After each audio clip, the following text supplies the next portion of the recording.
Pour ceux qui me connaissent, qui étaient avec moi au Cameroun, j'étais une die-hard fan de Whitney.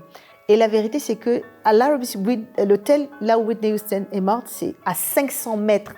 Pour ceux qui connaissent le Beverly Hills Hilton, et l'Arabie Saoudite, c'est 500 mètres. Ça veut dire que tu peux littéralement marcher. Donc, je commence à marcher jusqu'au Beverly Hills Hotel. Mais quand je marche, je pleure. Je dis, mais qu'est-ce qui se passe? Je suis en deuil. Mais je suis triste, mais ça fait quand même bizarre tout ce qui se passe là. Et je m'assois en face de l'hôtel, je regarde et machin, il y a les sirènes, et ils ont des trucs jaunes là qu'ils mettent. À un moment donné, ils demandent à tout le monde de rentrer chez eux.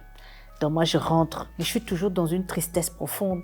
J'arrive, chambre d'hôtel, je check sur l'ordinateur, l'histoire de Whitney Houston.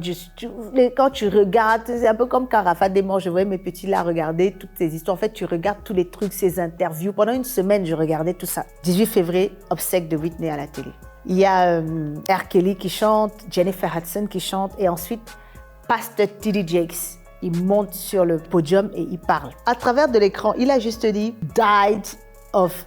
C'est tout ce que je m'appelle avoir entendu à ce moment-là. Et j'entendais comme une voix, mais c'était terrible. Je me suis mise à genoux.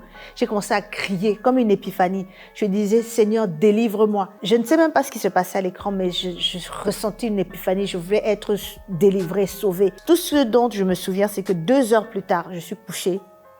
Quand je me réveille, je ressens une légèreté. Je ne peux pas vous dire ce qui s'est passé. Je sais juste que je criais. Après, je me suis endormie. Je me suis réveillée 2 heures, peut-être 2 ou 3 heures plus tard. Je regarde maman, je dis, what?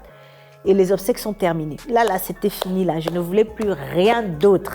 Je venais de découvrir quelque chose d'extraordinaire. Et pendant toute l'année, j'ai fait une année sabbatique. Je lisais la Bible, j'évangélisais dans les rues de Los Angeles.